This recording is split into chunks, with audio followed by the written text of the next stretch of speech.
Ravi de vous retrouver pour ce nouveau numéro du Dessous des cartes. Aujourd'hui, on s'intéresse à des graines de soja. De ces graines dépend aujourd'hui la sécurité alimentaire de toute la planète. Pourquoi?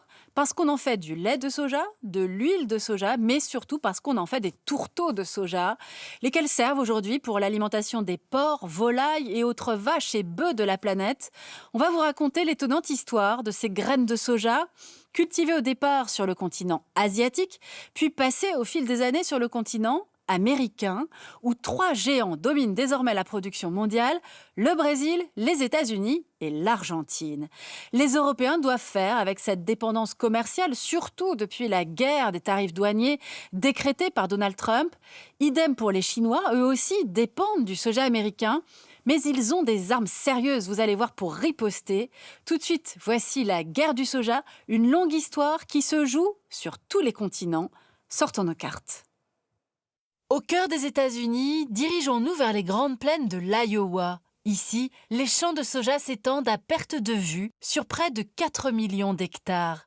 Les fermiers y produisent pas moins de 16 millions de tonnes de soja par an, soit 13,5% de la production totale américaine. Dans l'Iowa, comme dans la plupart des États du Midwest, le Dakota du Nord et du Sud, le Nebraska, le Kansas, le Missouri, l'Illinois et l'Indiana, la culture du soja a été un moteur qui a largement contribué à la prospérité de ces États, cœur de l'électorat de Donald Trump. Ainsi, la superficie des terres états-uniennes consacrées à la culture du soja a augmenté de 40% entre 1995 et 2024, jusqu'à devenir la principale exportation agricole américaine. Principaux destinataires de ce soja, l'Union européenne, à hauteur de 20%, et surtout la Chine, qui absorbe 52% des exportations américaines. Pékin, qui a décidé de frapper fort. En représailles aux droits de douane imposés par l'administration américaine, la Chine de Xi Jinping a réduit ses importations jusqu'à se passer purement et simplement du soja états-unien en septembre 2025. Résultat, un manque à gagner abyssal pour les agriculteurs du Midwest et un cours du soja qui s'effondre dès l'été 2025. Si le soja, cette petite plante discrète, est devenue une arme géopolitique dans la rivalité sino-américaine, c'est que sa production se caractérise par une hyperconcentration dans quelques régions du monde, et c'est ce qu'on va voir maintenant. Le marché du soja, on l'a dit, est dominé par trois géants. Le Brésil, premier producteur mondial, les États-Unis, pionniers de la culture industrielle du soja, et l'Argentine, dont la puissance agricole s'appuie désormais sur cette légumineuse. À eux trois, ils représentent plus de 80% des exportations mondiales. Face à eux, deux principaux acheteurs, l'Union européenne, on y reviendra, et surtout la Chine, qui importe chaque année 100 millions de tonnes de graines, soit près des 2/3 du commerce mondial. Pékin, qui depuis les années 90 a fait un choix stratégique, externaliser sa production de soja pour se concentrer sur l'industrialisation et sur la production animale. Ces trois géants producteurs tiennent donc entre leurs mains l'équilibre alimentaire de la planète. Car le marché du soja est colossal. En 2023, la production mondiale a atteint quelque 390 millions de tonnes. En effet, on le sait peu, mais le soja est l'ingrédient invisible de nos assiettes. Derrière ces nuggets, ce bacon ou du lait, il y a du soja. Si les graines de cette sorte de haricots grimpants servent un peu à l'alimentation humaine, à hauteur de 19%, elles sont surtout devenues incontournables pour nourrir les animaux d'élevage. 75% de la production mondiale de soja est utilisée dans les élevages intensifs de bovins, porcs et volailles. Facile à cultiver, le soja a un atout considérable, sa richesse en protéines qui permettent une croissance rapide et à faible coût des animaux. Enfin, 4% de la production de soja sert à la fabrication de biocarburants. Pilier de l'industrie de la viande, le soja est aujourd'hui la 4e plus grande culture agricole dans le monde, après le maïs, le blé et le riz. Cette plante, longtemps mal aimée, a connu en à peine un siècle une expansion fulgurante, et pour le comprendre, il faut revenir en arrière. L'histoire du soja commence dans le nord-est de la Chine, où il aurait été domestiqué 3000 ans avant notre ère. Grâce à sa haute valeur nutritive, il s'impose progressivement comme complément alimentaire des populations rurales qui le consomment, sous forme de tofu ou lait de soja. Longtemps, la culture de cette graine demeure secondaire. Elle va peu à peu essaimer dans les pays voisins, principalement en Corée, au Japon, mais sans véritablement réussir à s'exporter. En 1933, la Chine et la Mandchourie représentent encore près de 87% de la production mondiale.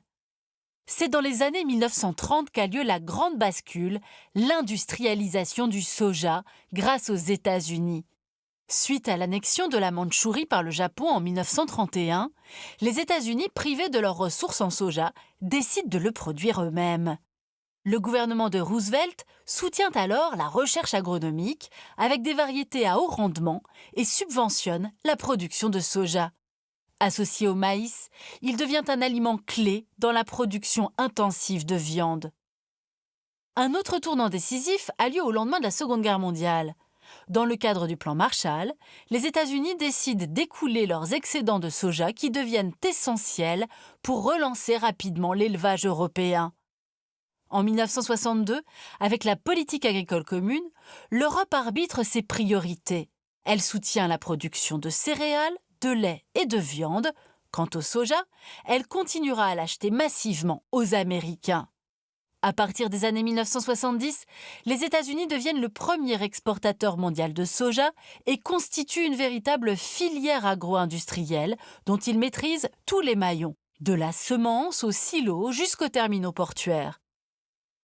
Mais un événement climatique va révéler les fragilités de cette hyperdépendance européenne. 1973, les États-Unis sont frappés par une sécheresse exceptionnelle. Pour éviter une pénurie, le président Nixon décrète un embargo sur les exportations. Le choc est brutal, mondial.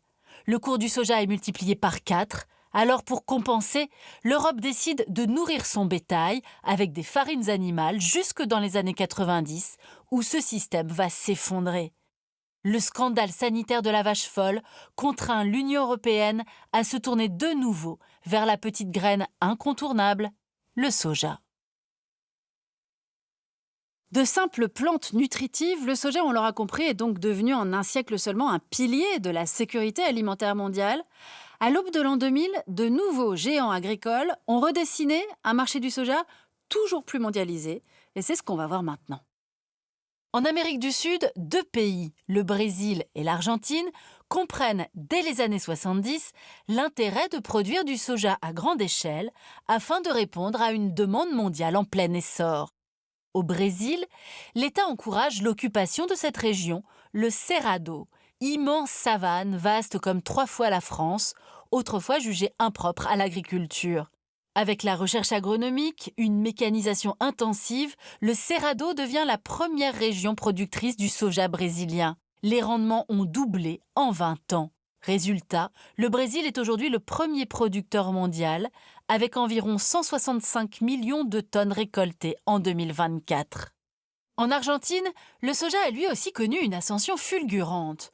L'or vert a envahi les terres du pays en une trentaine d'années. De 6 millions d'hectares en 1995, il est aujourd'hui cultivé sur environ 20 millions d'hectares. Pour s'imposer comme le 3e producteur mondial de soja, l'Argentine a fait un choix, l'utilisation massive des OGM depuis les années 90. Ces cultures transgéniques résistantes au glyphosate ont permis de faire exploser les rendements et de créer d'immenses exploitations tournées vers l'exportation. Mais derrière ce succès économique se cache un revers inquiétant. Sols appauvris, forte dépendance aux produits chimiques, semences contrôlées par quelques multinationales comme BASF ou Bayer-Monsanto. Ce modèle d'agrobusiness qui a essaimé en Amérique du Sud provoque en effet de graves conséquences environnementales. Voyons lesquelles. Sous l'œil des satellites, le soja regardé avance comme une marée. Dans les zones les plus touchées, Amazonie, Cerrado, Chaco, le soja est la première cause indirecte de déforestation. Au Brésil, plus de 40% des nouvelles surfaces défrichées depuis 2000 l'ont été pour la culture du soja. En Argentine, l'extension vers le nord a entraîné la disparition de plus de 6 millions d'hectares de forêt.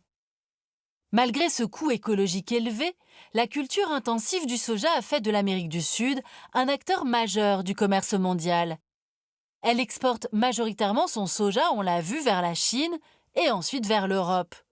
Si l'Union européenne tente de réguler l'entrée du soja sud-américain en imposant à partir de 2026 aux importateurs de prouver que leurs produits n'ont pas contribué à la déforestation, la Chine, elle, a choisi de sécuriser ses sources d'approvisionnement dans le sous-continent. Pour y parvenir, elle a étendu ses nouvelles routes de la soie en Amérique du Sud, en investissant dans les ports sud-américains ou en signant des accords stratégiques avec le Brésil et l'Argentine.